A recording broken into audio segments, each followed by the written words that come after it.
स्वागत है सारे दर्शकों का। तुसी वेख रहे हो पीटीसी न्यूज़ का खास प्रोग्राम की समझिए ते मैं हाँ तुहाडे नाल लवप्रीत पंगड़।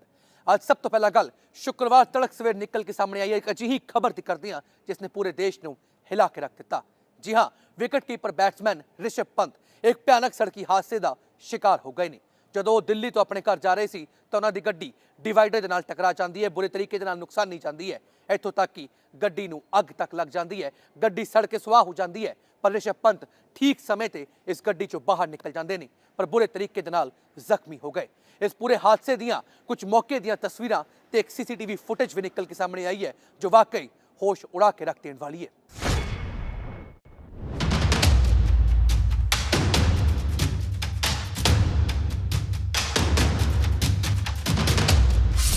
क्रिकेटर दी कार हुई भयानक हादसे का शिकार। डिवाइडर नाल टकराउण तो बाद बन गई अग दा गोला। ऋषभ पंत ने कार दा शीशा तोड़ बचाई अपनी जान। जी हाँ, यह हादसा, यह घटना, यह मंजर कितना भयानक सी, इसका अंदाजा इन्हां सीसीटीवी तस्वीरां ते सड़ के सुआह हो चुकी इस कार नूं वेख के आसानी नाल लगाया जा सकता है। शुक्रवार सवेरे एक अजिही खबर निकल के सामने आई जिसने दुनिया भर नूं हिला के रख दिता। भारतीय क्रिकेटर ऋषभ पंत एक भयानक सड़क हादसे का शिकार हो गए ने जिस च वो बुरी तरह जख्मी होए। मिली जानकारी मुताबिक शुक्रवार सवेरे जदों ऋषभ पंत दिल्ली तो रुड़की स्थित अपने घर आ रहे सी तां नारसन दे कोल पंत दी कार डिवाइडर दे नाल टकरा गई।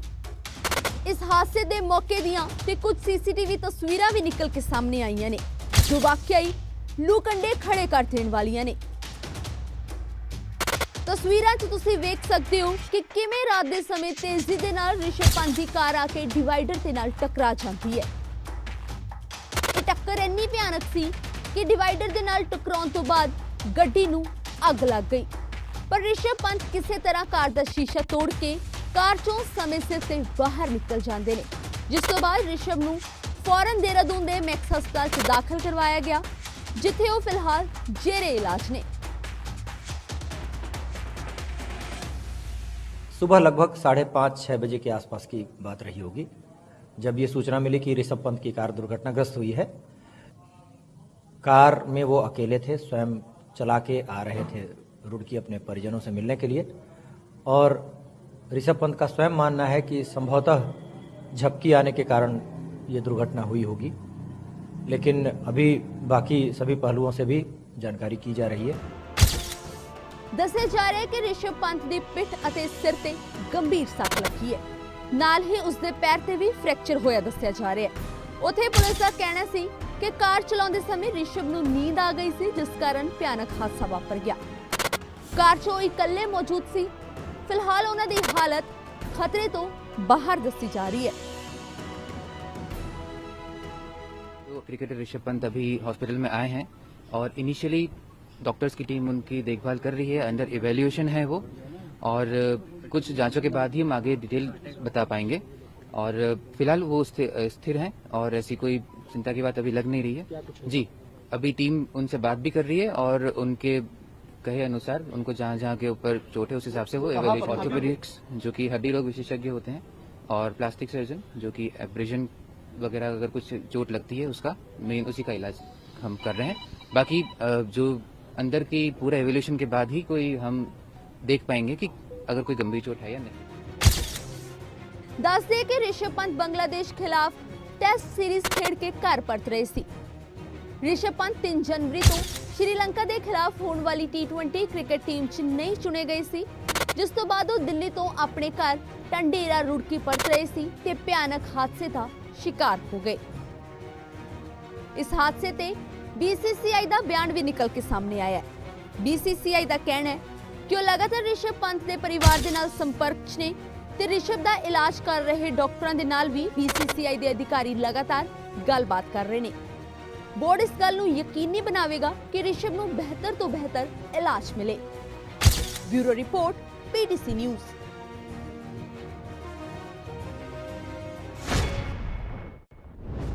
अगे बढ़ते हैं।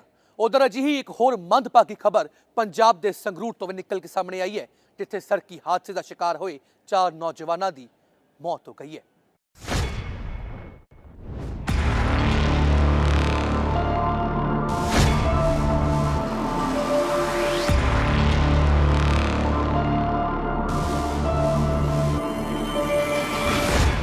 ਦਿਲ ਨੂੰ ਝੰਜੋੜ ਦੇਣ ਵਾਲਾ ਵਾਪਰਿਆ ਸੜਕ ਹਾਦਸਾ।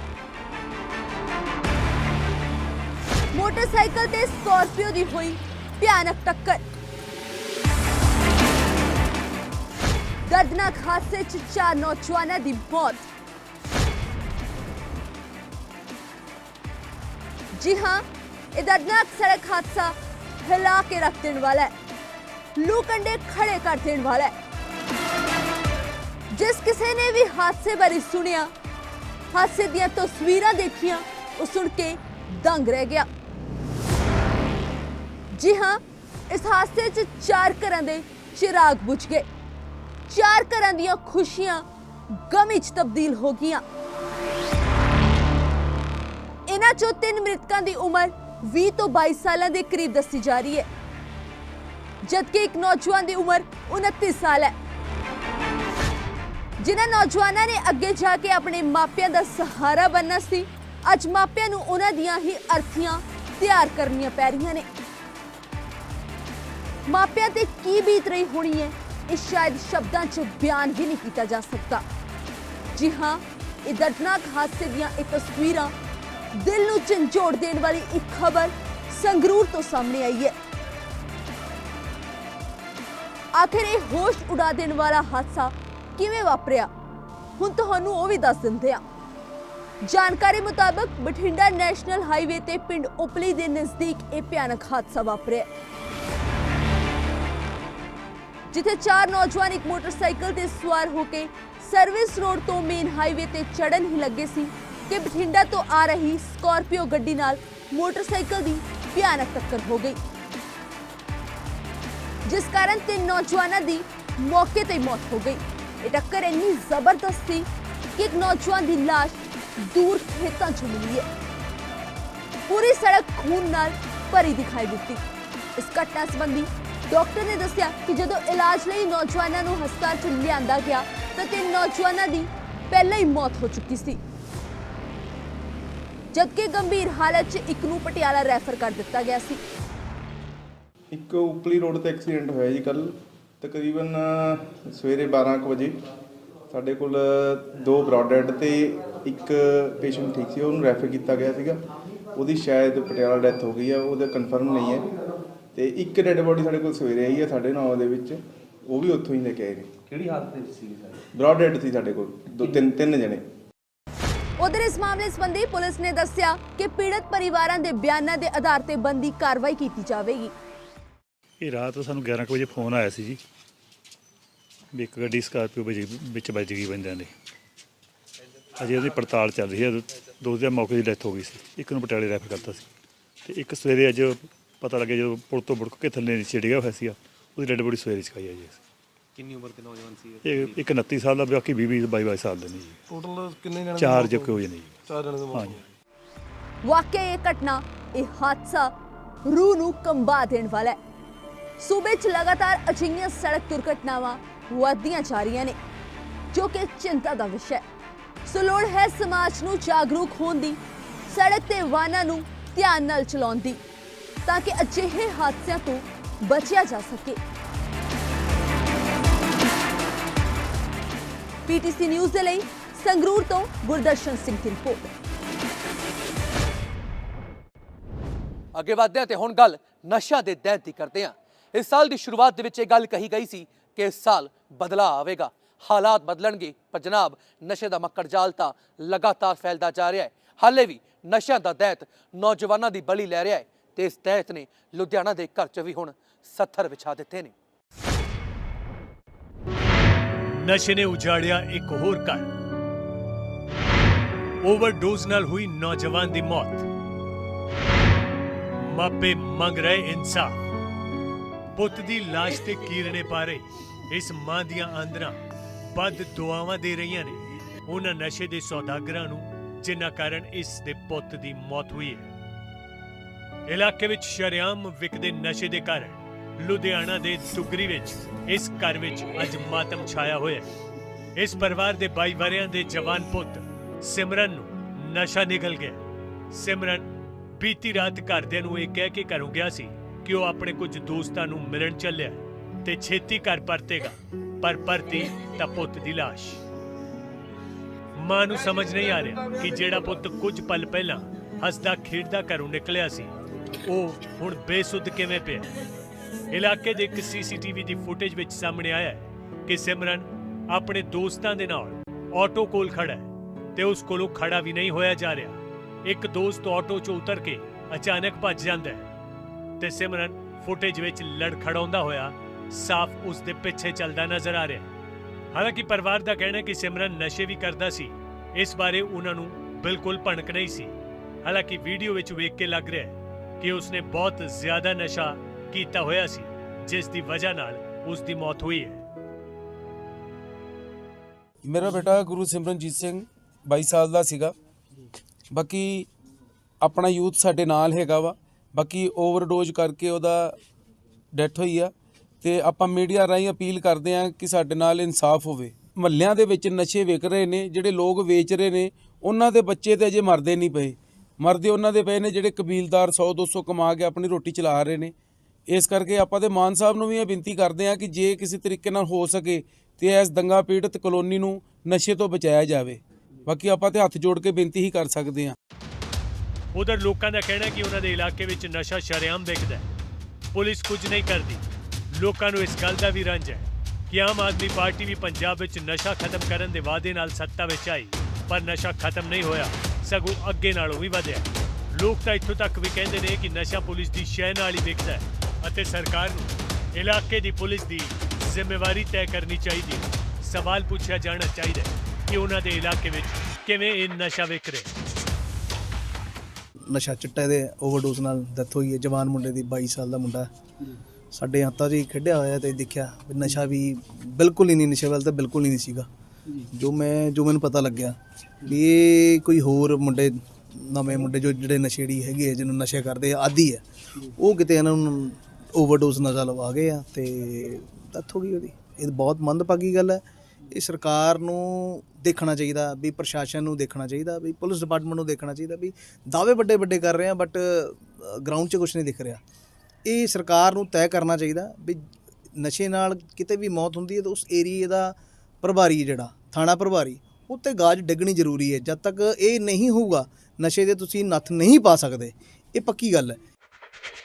ਨਸ਼ੇ ਦਾ ਨਾਗ ਲਗਾਤਾਰ ਪੰਜਾਬ ਦੀ ਜਵਾਨੀ ਨੂੰ ਡੰਗ ਰਿਹਾ ਹੈ ਅਤੇ ਸ਼ਾਇਦ ਹੀ ਕੋਈ ਦਿਨ ਅਜਿਹਾ ਲੱਗਿਆ ਹੋਵੇ ਜਦੋਂ ਓਵਰਡੋਜ਼ ਨਾਲ ਕਿਸੇ ਮਾਂ ਦਾ ਪੁੱਤ ਨਾ ਮਰਦਾ ਹੋਵੇ। ਪਰ ਲੱਗਦਾ ਇਹ ਕਿ ਨਸ਼ੇ ਦੇ ਮੁੱਦੇ ਤੇ ਸਰਕਾਰਾਂ ਤਾਂ ਬਣਦੀਆਂ ਨੇ, ਪਰ ਸੱਤਾ ਹਾਸਲ ਕਰਨ ਤੋਂ ਬਾਅਦ ਸਰਕਾਰਾਂ ਵੀ ਆਪਣੇ ਵਾਅਦੇ ਕੀਤੇ ਭੁੱਲ ਜਾਂਦੀਆਂ ਨੇ ਤੇ ਮਾਵਾਂ ਆਪਣੇ ਪੁੱਤਰਾਂ ਦੀਆਂ ਲਾਸ਼ਾਂ ਤੇ ਵੈਣ ਪਾਉਣ ਨੂੰ ਮਜਬੂਰ ਹੀ ਰਹਿੰਦੀਆਂ ਨੇ।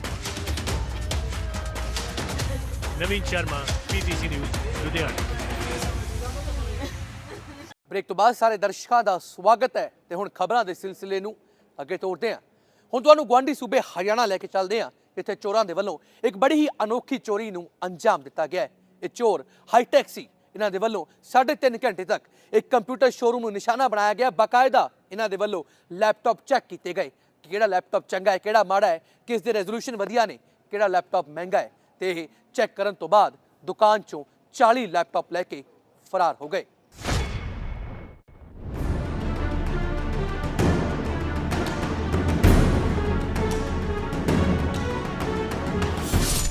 ਸੀਸੀਟੀਵੀ ਵਿੱਚ ਕੈਦ ਬੇਖੌਫ ਬਦਮਾਸ਼, 40 ਲੈਪਟਾਪਸ ਦੇ ਕੀਤਾ ਹੱਥ ਸਾਫ਼, 3 ਘੰਟੇ ਤੱਕ ਕਰਦੇ ਰਹੇ ਚੋਰੀ। ਜੀ ਹਾਂ, ਇਹ ਜੋ ਤਸਵੀਰਾਂ ਤੁਸੀਂ ਆਪਣੀ ਸਕਰੀਨ ਤੇ ਵੇਖ ਰਹੇ ਹੋ, ਇਹ ਗੁਆਂਢੀ ਸੂਬੇ ਹਰਿਆਣਾ ਦੇ ਬਹਾਦੁਰਗੜ੍ਹ ਤੋਂ ਨਿਕਲ ਕੇ ਸਾਹਮਣੇ ਆਈਆਂ ਨੇ, ਜਿੱਥੇ ਲੁਟੇਰੇ ਇਸ ਹੱਦ ਤੱਕ ਬੇਖੌਫ ਹੋ ਚੁੱਕੇ ਨੇ ਕਿ ਚੰਦ ਮਿੰਟਾਂ ਵਿੱਚ ਨਹੀਂ, ਕਈ ਘੰਟੇ ਲਗਾ ਕੇ ਬਕਾਇਦਾ ਚੰਗੀ ਤਰ੍ਹਾਂ ਫਰੂਲਾ ਫਰਾਲੀ ਕਰਕੇ ਬਿਨਾਂ ਕਿਸੇ ਡਰ ਦੇ ਚੋਰੀ ਦੀਆਂ ਵਾਰਦਾਤਾਂ ਨੂੰ ਅੰਜਾਮ ਦੇਣ 'ਚ ਲੱਗੇ ਨੇ। ਤੇਰਾ ਬੇਖੌਫ ਬਦਮਾਸ਼ਾਂ ਨੇ ਵੀ ਅਜਿਹਾ ਹੀ ਕੁਝ ਕੀਤਾ। ਰਾਤ ਦੇ ਹਨੇਰੇ ਵਿੱਚ ਇਹ ਕੰਪਿਊਟਰਸ ਦੇ ਇੱਕ ਸ਼ੋਰੂਮ ਵਿੱਚ ਦਾਖਲ ਹੋਏ, 3 ਘੰਟੇ ਤੋਂ ਵੱਧ ਤੱਕ ਸ਼ੋਰੂਮ ਵਿੱਚ ਰਹੇ ਤੇ 35 ਲੱਖ, ਜੀ ਹਾਂ 35 ਲੱਖ ਰੁਪਏ ਦੇ 40 ਮਹਿੰਗੇ ਲੈਪਟਾਪ ਲੈ ਕੇ ਫਰਾਰ ਹੋ ਗਏ। ਇੰਨਾ ਹੀ ਨਹੀਂ, ਇਹ ਸਾਰੀ ਕਰਤੂਤ ਸੀਸੀਟੀਵੀ ਕੈਮਰਿਆਂ 'ਚ ਕੈਦ ਹੋ ਗਈ। ਤਸਵੀਰਾਂ ਵਿੱਚ ਤੁਸੀਂ ਸਾਫ਼ ਵੇਖ ਸਕਦੇ ਹੋ ਕਿ ਕਿਵੇਂ ਇਹ ਦੋਵੇਂ ਚੋਰ ਬੜੀ ਹੀ ਆਸਾਨੀ ਦੇ ਨਾਲ ਸ਼ੋਰੂਮ ਵਿੱਚ ਦਾਖਲ ਹੁੰਦੇ ਨੇ। 2 ਘੰਟਿਆਂ ਤੋਂ ਵੱਧ ਤੱਕ ਮੰਦਰ 'ਚ ਪਏ ਕੀਮਤੀ ਸਮਾਨ ਤੇ ਲੈਪਟਾਪ ਲੱਭਦੇ ਨੇ ਤੇ ਫਿਰ ਉਹਨਾਂ ਨੂੰ ਆਪਣੇ ਬੈਗ ਵਿੱਚ ਭਰ ਕੇ ਫਰਾਰ ਹੋ ਜਾਂਦੇ ਨੇ। ਸ਼ੋਰੂਮ ਮਾਲਕ ਮੁਤਾਬਿਕ ਉਹਨਾਂ ਨੂੰ ਚੋਰਾਂ ਦਾ ਪਤਾ ਸਵੇਰੇ ਲੱਗਿਆ ਤੇ ਉਹਨਾਂ ਫੌਰਨ ਪੁਲਿਸ ਨੂੰ ਇਸ ਬਾਰੇ ਜਾਣਕਾਰੀ ਦਿੱਤੀ। रात को ऊपर से एंट्री की उन्होंने, दरवाज़ा तोड़ के, और फिर लैब से खिड़की तोड़ी है, फिर अंदर एंट्री की उन्होंने, और 2 लोग थे जो चोरी करने गए थे, और प्रॉपर सारे लैपटॉप्स वगैरह सारा सामान पहले चेक किया, फिर जो सबसे अच्छे लैपटॉप्स थे वो उन्होंने पैक किए बैग्स के अंदर। तो कितने लैपटॉप हुए हैं, कितनी? अप्रोक्सीमेटली 40 के आसपास लैपटॉप कैरी किए उन्होंने, जो जिसकी वैल्यू 30 से 35 लाख रुपये है। तो चोर दिखाई दे रहे हैं सीसीटीवी में भी? सीसीटीवी में क्लियर आ रही है फुटेज, फिंगरप्रिंट्स भी मिले हैं उनके, और प्रॉपर बैग में पैक करके ले गए 6 बैग्स के अंदर। कितने बजे के आसपास की घटना है? 1:30 बजे के आसपास एंट्री की है, 3:30 बजे के आसपास उन्होंने एग्जिट किया है। हाँ, FIR कराई हुई है, जांच कर रही है पुलिस। अभी तक कोई सुराग नहीं? अभी तक कोई सुराग नहीं। ਉਤੇ ਹੀ ਪੁਲਿਸ ਦਾ ਕਹਿਣਾ ਸੀ ਕਿ ਸੀਸੀਟੀਵੀ ਫੁਟੇਜ ਵਿੱਚ ਚੋਰਾਂ ਦੇ ਚਿਹਰੇ ਸਾਫ਼ ਨਜ਼ਰ ਆ ਰਹੇ ਨੇ। ਸੀਸੀਟੀਵੀ ਦੇ ਆਧਾਰ ਤੇ ਮੁਲਜ਼ਮਾਂ ਦੀ ਪਛਾਣ ਕਰਨ ਦੀ ਕੋਸ਼ਿਸ਼ ਕੀਤੀ ਜਾ ਰਹੀ ਹੈ ਤੇ ਜਲਦ ਹੀ ਇਹਨਾਂ ਨੂੰ ਕਾਬੂ ਕਰ ਲਿਆ ਜਾਏਗਾ। ਪਰ ਜਦੋਂ ਪੁਲਿਸ ਨੂੰ ਇਹ ਸਵਾਲ ਪੁੱਛਿਆ ਗਿਆ ਕਿ ਅੱਗੇ ਤੋਂ ਅਜਿਹੀਆਂ ਵਾਰਦਾਤਾਂ ਨਾ ਹੋਣ, ਇਸ ਲਈ ਕੀ ਕੀਤਾ ਜਾਵੇਗਾ, ਤਾਂ ਅੱਗੋਂ ਕੀ ਜਵਾਬ ਮਿਲਿਆ, ਇਹ ਵੀ ਸੁਣ ਲਓ। वहाँ पे लैपटॉप की 40 के करीब लैपटॉप थे, तो उनको 2 लड़के थे जो मोटरसाइकिल पे आए थे, तो बैग्स में चोरी डाल के उनको चोरी करके ले गए। पहचान होगी सर चोरों की? फेस उनके आइडेंटिफाई हुए हैं, तो जिनकी फुटेज लेके उनके फोटो निकाल के उनको तलाश की जाएगी। ਇਹ ਕੋਈ ਪਹਿਲਾ ਮਾਮਲਾ ਨਹੀਂ ਹੈ ਜਦੋਂ ਬਹਾਦੁਰਗੜ੍ਹ 'ਚ ਕਿਸੇ ਦੁਕਾਨ, ਕਿਸੇ ਸ਼ੋਰੂਮ ਨੂੰ ਬੇਖੌਫ ਬਦਮਾਸ਼ਾਂ ਨੇ ਨਿਸ਼ਾਨਾ ਬਣਾਇਆ ਹੋਵੇ। ਇਸ ਤੋਂ ਪਹਿਲਾਂ ਵੀ ਇੱਥੇ ਅਜਿਹੀਆਂ ਕਈ ਵਾਰਦਾਤਾਂ ਹੋ ਚੁੱਕੀਆਂ ਨੇ ਜੋ ਪੁਲਿਸ ਦੀ ਕਾਰਗੁਜ਼ਾਰੀ ਤੇ ਸਵਾਲੀਆ ਨਿਸ਼ਾਨ ਖੜਾ ਕਰਦੀਆਂ ਨੇ। ਬਹਾਦੁਰਗੜ੍ਹ ਤੋਂ ਪ੍ਰਦੀਪ ਧਨਖੜ ਦੀ ਰਿਪੋਰਟ। ਉਧਰ ਪੰਜਾਬ 'ਚ ਵੀ ਬਦਮਾਸ਼ ਲਗਾਤਾਰ ਬੇਖੌਫ ਹੁੰਦੇ ਜਾ ਰਹੇ ਨੇ। ਲਗਾਤਾਰ ਵੱਡੀਆਂ ਵਾਰਦਾਤਾਂ ਨੂੰ ਅੰਜਾਮ ਦਿੱਤਾ ਜਾ ਰਿਹਾ ਹੈ, ਚੋਰੀ ਦੀਆਂ ਵਾਰਦਾਤਾਂ ਨੂੰ ਅੰਜਾਮ ਦਿੱਤਾ ਜਾ ਰਿਹਾ ਹੈ। ਅਜਿਹੀ ਇੱਕ ਹੋਰ ਵਾਰਦਾਤ ਨੂੰ ਬਠਿੰਡਾ ਦੇ ਵਿੱਚ ਅੰਜਾਮ ਦਿੱਤੇ ਜਾਣ ਦੀ ਕੋਸ਼ਿਸ਼ ਕੀਤੀ ਜਾ ਰਹੀ ਸੀ, ਪਰ ਇੱਕ ਕਥਿਤ ਚੋਰ ਭੀੜ ਦੇ ਹੱਥੇ ਚੜ ਗਿਆ ਤੇ ਫਿਰ ਕੀ ਹੋਇਆ, ਲਓ ਖੁਦ ਵੇਖ ਲਓ। ਸੂਬੇ 'ਚ ਚੋਰਾਂ ਦਾ ਆਤੰਕ, ਲੋਕਾਂ ਦੇ ਅੜਿੱਕੇ ਆਇਆ ਕਥਿਤ ਚੋਰ। ਗੁੱਸੇ 'ਚ ਆਏ ਲੋਕਾਂ ਨੇ ਜੰਮ ਕੇ ਚਾੜਿਆ ਕੁਟਾਪਾ। ਜੀ ਹਾਂ, ਲੋਕਾਂ ਦੀ ਇਸ ਭੀੜ 'ਚ ਖੜੇ ਦਿਖਾਈ ਦੇ ਰਹੇ ਕਥਿਤ ਚੋਰ ਨੂੰ ਚੋਰੀ ਕਰਨੀ ਕਾਫੀ ਮਹਿੰਗੀ ਪੈਂਦੀ ਦਿਖਾਈ ਦਿੱਤੀ ਹੈ। ਲੋਕਾਂ ਵੱਲੋਂ ਇਸ ਕਥਿਤ ਚੋਰ ਨੂੰ ਕਾਬੂ ਕੀਤਾ ਗਿਆ, ਉਸ ਨੂੰ ਰੱਸੀਆਂ ਨਾਲ ਬੰਨਿਆ ਗਿਆ ਤੇ ਉਸ ਦਾ ਜੰਮ ਕੇ ਕੁਟਾਪਾ ਵੀ ਚਾੜਿਆ। ਛਿੱਤਰ ਪਰੇਡ ਦਾ ਅੰਦਾਜ਼ਾ ਤੁਸੀਂ ਉਸ ਦੇ ਚਿਹਰੇ ਤੇ ਦਿਖਾਈ ਦੇ ਰਹੀ ਸੋਚ ਤੋਂ, ਚਿਹਰੇ ਤੇ ਪਏ ਲੀਲ ਤੋਂ ਵੀ ਲਗਾ ਸਕਦੇ ਹੋ ਕਿ ਆਖਿਰ ਕੁਟਾਪਾ ਕਿਸ ਤਰ੍ਹਾਂ ਦਾ ਹੋਇਆ ਹੋਣਾ ਹੈ। ਕਾਬੂ ਕੀਤੇ ਇਸ ਕਥਿਤ ਚੋਰ ਦੀ ਜਦੋਂ ਲੋਕਾਂ ਵੱਲੋਂ ਤਲਾਸ਼ੀ ਲਈ ਗਈ ਤਾਂ ਉਸ ਕੋਲੋਂ ਨਸ਼ੇ ਦਾ ਇੰਜੈਕਸ਼ਨ ਵੀ ਬਰਾਮਦ ਹੋਇਆ, ਜੋ ਮੌਕੇ ਤੇ ਹੀ ਲੋਕਾਂ ਵੱਲੋਂ ਦਿਖਾਇਆ ਵੀ ਗਿਆ। ਇਹ ਹੋਸ਼ ਉਡਾ ਦੇਣ ਵਾਲਾ ਮਾਮਲਾ ਬਠਿੰਡਾ ਤੋਂ ਸਾਹਮਣੇ ਆਇਆ। ਜਾਣਕਾਰੀ ਮੁਤਾਬਕ ਸ਼ਹਿਰ 'ਚ ਲਗਾਤਾਰ ਚੋਰੀ ਦੀਆਂ ਘਟਨਾਵਾਂ ਵਧਦੀਆਂ ਹੀ ਜਾ ਰਹੀਆਂ ਸਨ, ਜਿਸ ਕਰਕੇ ਚੋਰੀ ਦੀਆਂ ਘਟਨਾਵਾਂ ਤੋਂ ਇਲਾਕੇ ਦੇ ਲੋਕ ਕਾਫੀ ਪਰੇਸ਼ਾਨ ਸਨ, ਜਿਸ ਦੇ ਚਲਦੇ ਹੀ ਲੋਕਾਂ ਵੱਲੋਂ ਹੁਣ ਕਥਿਤ ਚੋਰ ਨੂੰ ਕਾਬੂ ਕੀਤਾ ਗਿਆ, ਜੋ ਕਿ ਨਸ਼ੇ ਦਾ ਆਦੀ ਵੀ ਦੱਸਿਆ ਜਾ ਰਿਹਾ ਹੈ। ਮੁਲਜ਼ਮ ਦੇ 2 ਹੋਰ ਸਾਥੀ ਫਰਾਰ ਦੱਸੇ ਜਾ ਰਹੇ ਨੇ। ਮੌਕੇ ਤੇ ਮੌਜੂਦ ਦੁਕਾਨਦਾਰਾਂ ਨੇ ਦੱਸਿਆ ਕਿ ਚੋਰਾਂ ਵੱਲੋਂ ਕੁਝ ਸਮਾਂ ਪਹਿਲਾਂ ਹੀ ਉਹਨਾਂ ਦੀ ਦੁਕਾਨ ਨੂੰ ਨਿਸ਼ਾਨਾ ਵੀ ਬਣਾਇਆ ਜਾ ਚੁੱਕਿਆ ਤੇ ਮੁੜ ਫਿਰ ਤੋਂ ਹੀ ਉਹਨਾਂ ਦੀ ਦੁਕਾਨ ਨੂੰ ਨਿਸ਼ਾਨਾ ਬਣਾਉਣ ਦੀ ਕੋਸ਼ਿਸ਼ ਕੀਤੀ ਜਾ ਰਹੀ ਸੀ ਤੇ ਇਸ ਵਾਰ ਇੱਕ ਚੋਰ ਉਹਨਾਂ ਦੇ ਹੱਥੇ ਚੜ ਗਿਆ।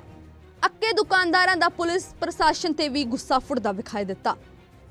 21 ਤਰੀਕ ਨੂੰ ਆਪਣੀ ਦੁਕਾਨ ਤੋਂ ਇਹ ਬਲਾਕ ਲੈ ਗਏ, 2-3 ਗੱਡੀਆਂ ਦੀਆਂ ਬੈਟਰੀਆਂ ਲੈ ਗਏ। ਉਸ ਤੋਂ ਬਾਅਦ ਕੱਲ ਫੇਰ ਆਏ, ਇਹ ਗੱਡੀ ਦੀ ਲਾਈਟ ਖੋਲ ਲਈ, ਬੈਟਰੀ ਕੱਢ ਕੇ ਲੈ ਗਏ। ਹੁਣ ਇਹਨੂੰ ਫੜਿਆ, ਅਸੀਂ ਇਹਨੂੰ ਫੜਿਆ, ਪੁੱਛਿਆ ਵੀ ਕਿੱਥੇ ਦਿੰਨਾ, ਕਬਾੜੀਆ ਪੁੱਛਿਆ, ਕਬਾੜੀਆ ਇਹਨੇ ਦੱਸਤਾ। ਅਸੀਂ ਇਹਨੂੰ ਕਿਹਾ ਵੀ ਚੱਲ, ਇਹਨੂੰ ਪੁਲਿਸ ਵਾਲੇ ਕਿਹਾ ਅਸੀਂ ਪੁਲਿਸ ਨੂੰ ਫੜਾਉਣੇ ਆ, ਕਹਿੰਦਾ ਸਾਨੂੰ ਛੱਡ ਦੂਗੀ। ਇਹ ਪ੍ਰਸ਼ਾਸਨ 'ਚ ਹੀ ਕਮੀ ਆਈ, ਤਾਂ ਹੀ ਵਾਰ-ਵਾਰ ਚੋਰੀਆਂ ਕਰ ਰਹੇ ਆ ਇਹ। ਉਧਰ ਜਦੋਂ ਕਥਿਤ ਚੋਰ ਨਾਲ ਗੱਲਬਾਤ ਕਰਨ ਦੀ ਕੋਸ਼ਿਸ਼ ਕੀਤੀ ਗਈ ਤਾਂ ਚੋਰੀ ਤੋਂ ਇਨਕਾਰ ਕਰਦਾ ਹੀ ਵਿਖਾਈ ਦਿੱਤਾ।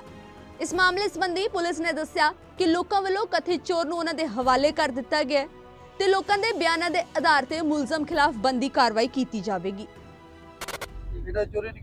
नहीं मैं गट्टा ही लेके जा रहे सीगा ही मैं ਪਹਿਲਾਂ ਦੱਸ ਲੈ ਪਹਿਲਾਂ ਕਿੰਨਾ ਮਾਂਜਾ ਫੇਰ ਗਿਆ पहला मैं घट तो घट कीता ही 7-8 वारी कीता ही इधरों नहीं कीता ही मैं वो दूजे मुंडे कीते होणगे इधरों ही मैं इधरों नहीं कीता ही मैं ਥਾਣਾ ਸਿਵਲਿਆਂ ਤੋਂ ਆਇਆ ਜੀ ਸਾਨੂੰ ਫੋਨ ਗਿਆ ਸੀਗਾ ਇੱਥੋਂ ਵੀ ਇੱਕ ਚੋਰ ਫੜਿਆ ਤੇ ਉਹ ਲੈ ਕੇ ਚੱਲੇ ਥਾਣੇ ਤੇ ਜੋ ਬੰਦੀ ਕਾਰਵਾਈ ਉਹ ਕਰਦੇ ਆਂ। ਜਦੋਂ ਦੇ ਕਹਿੰਦੇ ਰਾਤ ਦਾ ਫੜਿਆ ਹੋਇਆ ਜੀ ਨਹੀਂ ਜੀ ਸਾਨੂੰ 15 ਮਿੰਟ ਪਹਿਲਾਂ ਹੀ ਫੋਨ ਗਿਆ ਸੀ ਧਰਨੇ ਤੇ ਖੜੇ ਸੀ ਸੈਕਟਰੀਏਟ ਕੋਲ ਉੱਥੋਂ ਹੀ 5-7 ਮਿੰਟਾਂ ਜੀ ਇੱਥੇ ਪਹੁੰਚ ਗਏ। ਲਗਾਤਾਰ ਸੂਬੇ ਦੀ ਜਵਾਨੀ ਨਸ਼ੇ ਦੀ ਦਲਦਲ 'ਚ ਧੱਸਦੀ ਜਾ ਰਹੀ ਹੈ ਤੇ ਨਸ਼ੇ ਦੀ ਪੂਰਤੀ ਦੇ ਲਈ ਅਪਰਾਧਿਕ ਦੁਨੀਆ ਵੱਲ ਵੀ ਵੱਧਦੀ ਜਾ ਰਹੀ ਹੈ ਜੋ ਕਿ ਚਿੰਤਾ ਦਾ ਵਿਸ਼ਾ ਹੈ। ਨਸ਼ੇ ਕਾਰਨ ਵੱਧ ਰਹੀਆਂ ਚੋਰੀ ਦੀਆਂ ਘਟਨਾਵਾਂ ਨੂੰ ਲੈ ਕੇ ਪੰਜਾਬ ਸਰਕਾਰ ਤੇ ਪ੍ਰਸ਼ਾਸਨ ਦੀ ਕਾਰਗੁਜ਼ਾਰੀ ਤੇ ਸਵਾਲ ਖੜੇ ਹੋਣੇ ਵੀ ਲਾਜ਼ਮੀ ਨੇ ਕਿ ਆਖਿਰ ਸਰਕਾਰ ਪ੍ਰਸ਼ਾਸਨ ਕਰ ਕੀ ਰਿਹਾ ਹੈ। ਇਹ ਆਪਣੇ ਆਪ 'ਚ ਇੱਕ ਵੱਡਾ ਸਵਾਲ ਹੈ। ਆਖਿਰ ਇਸ ਨੂੰ ਕੀ ਸਮਝੀਏ ਇਹ ਤੁਸੀਂ ਹੀ ਦੱਸੋ। ਪੀਟੀਸੀ ਨਿਊਜ਼ ਦੇ ਲਈ ਬਠਿੰਡਾ ਤੋਂ ਮਨੀਸ਼ ਕਰਕ ਦੀ ਰਿਪੋਰਟ।